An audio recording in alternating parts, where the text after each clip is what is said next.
There is a peculiar emptiness that settles into the chest when you realize that nothing you acquire, nothing you achieve, nothing you experience touches you anymore.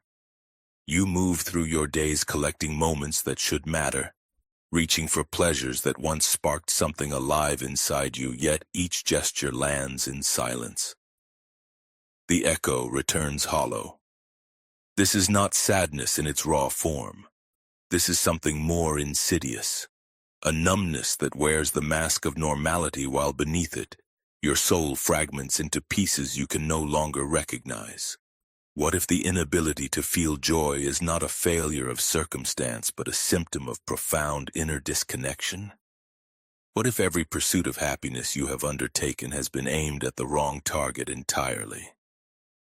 Carl Jung spent his life mapping the hidden territories of the psyche and within his work lies a truth that most overlook. When you lose contact with your essential self, the world becomes a theater of empty gestures. The things you thought would save you become mere distractions from a wound you refuse to acknowledge. And the more you run toward pleasure, the further you drift from the capacity to actually feel it. This is not about motivation or positive thinking. This is about the architecture of your inner life and how it crumbles when certain foundational truths are betrayed. The promise here is simple but demanding if you can understand what Jung called the loss of symbolic function. If you can trace the fracture between your performing self and your essential being, you might discover why nothing reaches you anymore. And in that understanding, a doorway opens not to forced happiness, but to the restoration of your ability to feel deeply again. The first thing to recognize is that emotional anesthesia does not appear suddenly. It builds gradually, a slow burial of the self beneath layers of compromise and conformity. You make small choices every day. You silence an inner knowing to maintain peace. You shape yourself according to external expectations rather than internal truth.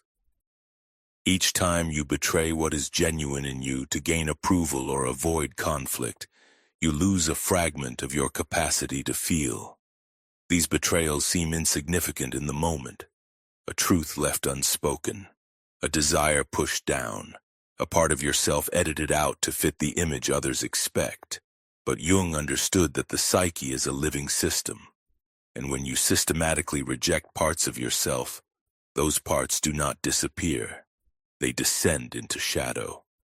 They become estranged energy that no longer flows through your conscious life. And what remains on the surface is a version of you that functions, that performs, that appears intact, but is fundamentally disconnected from the source of vitality. There is a particular violence in this self-abandonment that goes unnoticed because it happens quietly, incrementally, beneath the threshold of conscious awareness. You do not wake up one morning having lost yourself. You lose yourself in 1,000 tiny moments of choosing safety over truth, acceptance over authenticity, the comfort of belonging over the risk of being real. And the psyche registers each of these moments. It keeps a record written not in words but in the gradual dimming of your inner light. Jung recognized that the soul will not be silenced forever.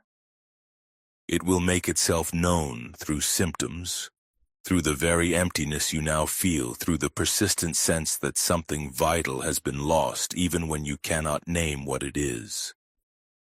This is what Jung meant when he spoke of the ego living in separation from the self. The self, in Jungian psychology, is not your personality or your social identity. It is the totality of who you are, the full spectrum of your being, both light and shadow, both known and unknown. It is the center of your psychic life, the point from which authentic meaning radiates.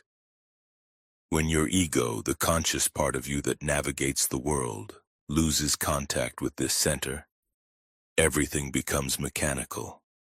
You go through the motions. You smile when expected. You pursue goals that make sense on paper. But internally, nothing resonates. The soul cannot be nourished by achievements that have no roots in your essential truth.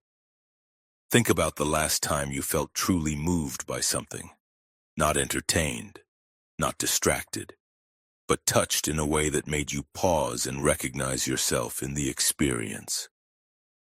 For many, this memory reaches back years, sometimes decades. And the absence of such moments is not because life has become less beautiful or less profound. It is because you have become less present to your own depth. You have trained yourself to live on the surface, where everything is manageable and nothing is too real. But joy does not live on the surface. Joy emerges from the encounter between your full self and the world. When half of you is locked away in shadow, when your inner child is frozen in unprocessed pain, when your true desires are buried beneath should and must. There is no full self available to meet life. Only a fragment. And fragments do not feel joy. They feel obligation, duty, routine, and eventually nothing at all.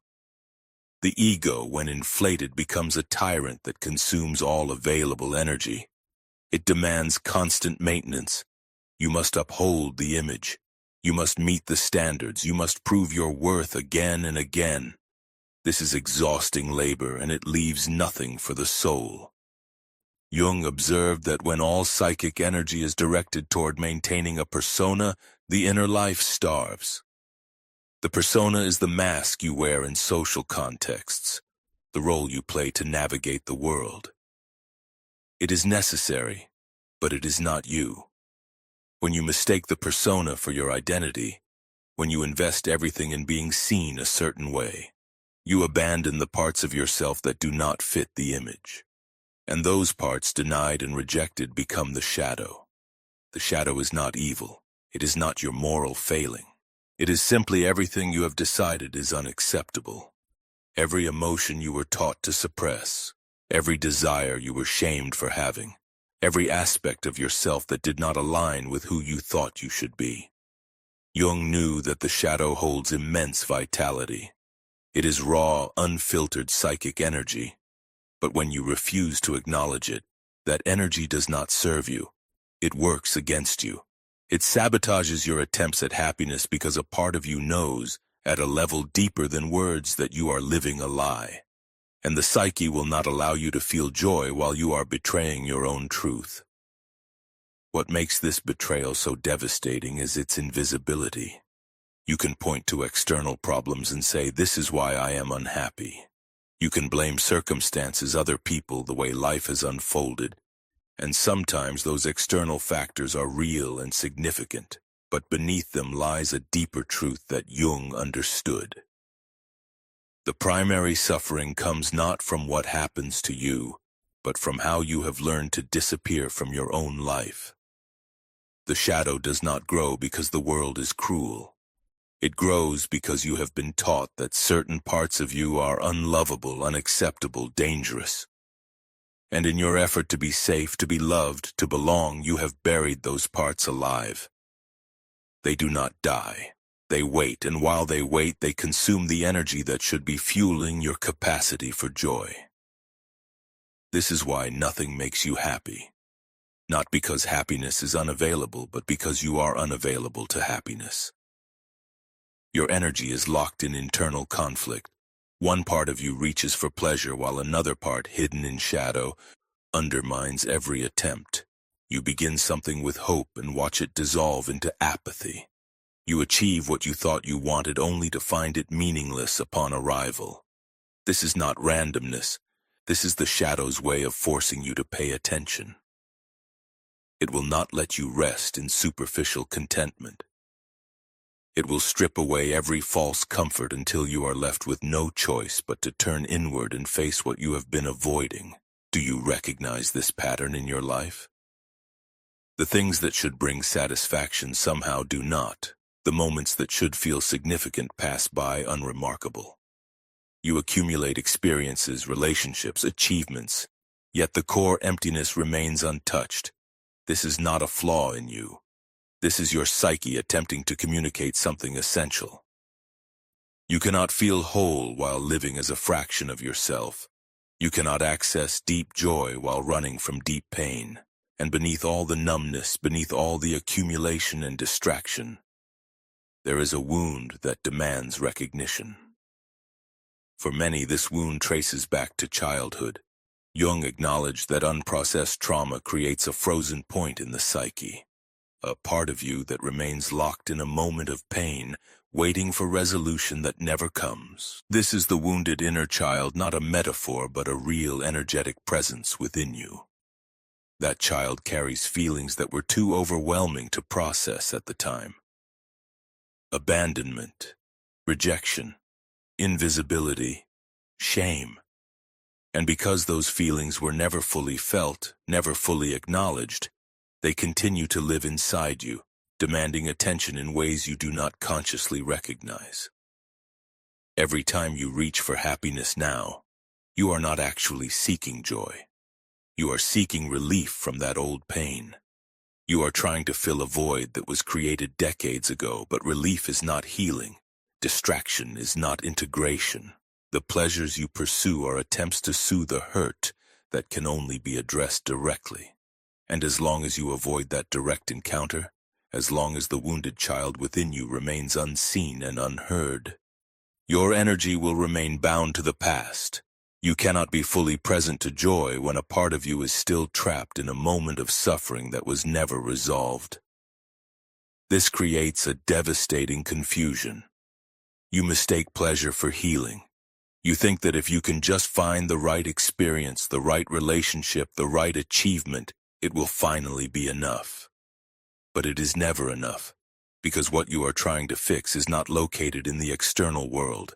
The emptiness is internal. The wound is psychic, and no amount of external stimulation can touch it. This is why the cycle repeats. Pursuit, temporary relief, return to emptiness. Pursuit, temporary relief, return to emptiness. The pattern continues until you recognize what is actually happening. Jung called the process of addressing this fracture individuation. It is the journey of becoming whole, of integrating the parts of yourself that have been split off and denied. Individuation is not self-improvement. It is not about becoming a better version of the false self you have constructed. It is about dismantling that false self entirely and allowing your true nature to emerge. This is terrifying work because it requires you to let go of every identity you have clung to for safety. The successful one, the strong one, the one who has it all together. These are survival strategies, roles you adopted to navigate a world that felt unsafe. But they are not you, and as long as you remain identified with them, you remain estranged from your essential self. The path of individuation demands that you descend into your own depths. You must face the shadowed You must dialogue with the parts of yourself you have rejected. You must sit with the wounded child and allow those old feelings to finally move through you. This is not a pleasant process. There is no shortcut, no technique that bypasses the discomfort. Jung understood that psychological transformation requires a kind of death. Not physical death, but the death of who you thought you were. The dissolution of the ego's inflated self-image. The release of the persona's tight grip. This dying is painful. It feels like losing yourself. But what you are actually losing is the false structure that has been preventing you from living fully. In this descent you encounter grief. Grief for the years spent living inauthentically. Grief for the parts of yourself you abandoned. Grief for the child who needed something you could not provide. This grief is sacred. It is the acknowledgement of what was lost, and in that acknowledgement something begins to shift. The frozen energy starts to move. The shadow begins to integrate. The wounded child feels seen for the first time, and slowly, imperceptibly at first, you begin to feel again. Consider what it means to actually feel after years of numbness. At first, it is not pleasant. Feeling returns not as joy, but as raw sensation. You might feel anger that has been buried for decades. You might feel sorrow so deep it seems it will consume you. You might feel fear that was too overwhelming to acknowledge when you were young. This is the price of awakening. You do not get to choose which feelings return first. The psyche has its own logic, its own timing. What has been most deeply repressed often emerges most forcefully, and in those moments, you will be tempted to retreat back into numbness, back into the familiar comfort of feeling nothing. But if you can stay present, if you can allow these feelings to move through you without shutting down or running away, something extraordinary happens. The feelings pass. They do not destroy you. And in their wake, you discover a capacity you thought you had lost forever. But feeling again is not what you expect. It is not sudden euphoria or constant happiness. It is presence. It is the ability to be touched by life without needing life to be a certain way. It is the capacity to feel sorrow without being destroyed by it, to feel joy without grasping at it, to feel anger without being consumed by it. This is emotional maturity in the Jungian sense, not the suppression of emotion but the integration of the full emotional spectrum.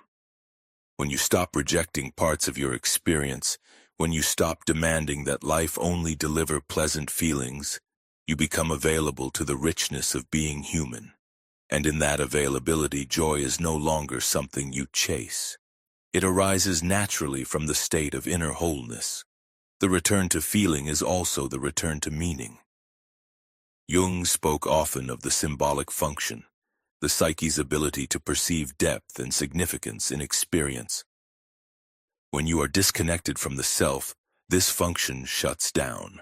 Everything becomes literal, flat, one-dimensional. A meal is just food. A sunset is just light. A conversation is just words. But when you re-establish contact with your essential being, the world becomes alive with symbolic resonance. You begin to see patterns. You recognize synchronicities. You feel connected to something larger than your individual story. This is not magical thinking. This is the restoration of your natural relationship with reality. You are no longer a separate fragment moving through a dead universe. You are a living part of a living whole, and that recognition changes everything. None of this happens through effort alone. You cannot force individuation. You cannot will yourself into wholeness. What you can do is create the conditions for it to unfold. This means turning your attention inward. It means developing a relationship with your inner life through practices that honor depth. Reflection, journaling, dream work, active imagination, therapy that respects the psyche's complexity. These are not distractions from life. They are the work of reclaiming life. Because without inner work you remain a stranger to yourself, and a stranger to yourself cannot feel at home in the world. As you move through this process, something remarkable begins to happen. The things you once pursued lose their compulsive grip. You no longer need to prove your worth through achievement. You no longer need to fill every moment with stimulation. You can sit in silence without anxiety. You can be alone without loneliness. This is not resignation or detachment. This is freedom. The freedom that comes from no longer being at war with yourself. When the inner conflict resolves, when ego and self align, when shadow is integrated and the wounded child is held, you stop leaking energy into internal struggle, and that energy becomes available for presence, for creativity, for connection, for the simple act of being alive. Joy in this state is not an emotion you chase. It is the natural emanation of a psyche at peace with itself. It does not depend on circumstances. It does not require validation from others. It is not contingent on success or failure, gain or loss. It is the quiet vibration of a soul that has come home to itself. This is what Jung meant when he spoke of the self as the center and the circumference. When you live from that center, everything changes, not because the world is different, but because you are different. You are whole, you are present, you are real, and the question that remains is not whether this is possible. The question is whether you are willing to stop running, willing to face the shadow, willing to grieve what was lost, willing to release the false identities that have kept you safe but small, willing to descend into the depths and meet yourself there, in all your complexity, all your contradiction, all your hidden beauty. This willingness is the beginning, not of happiness as you once imagined it, but of something far more enduring. The capacity to feel deeply, to live fully, to be, at last, authentically yourself. There is no technique for this, no formula, no 5-step process that guarantees results.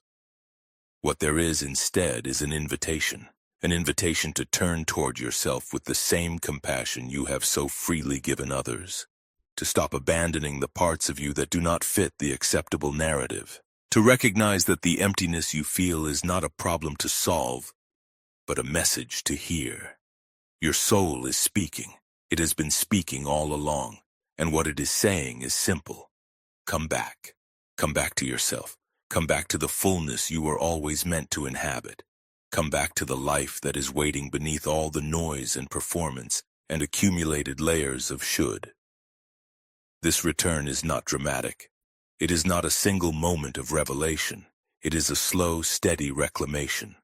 A series of small choices to honor truth over comfort, presence over distraction, depth over superficiality. Each choice builds on the last. Each moment of inner listening strengthens the connection. And over time, what once felt impossible begins to feel natural.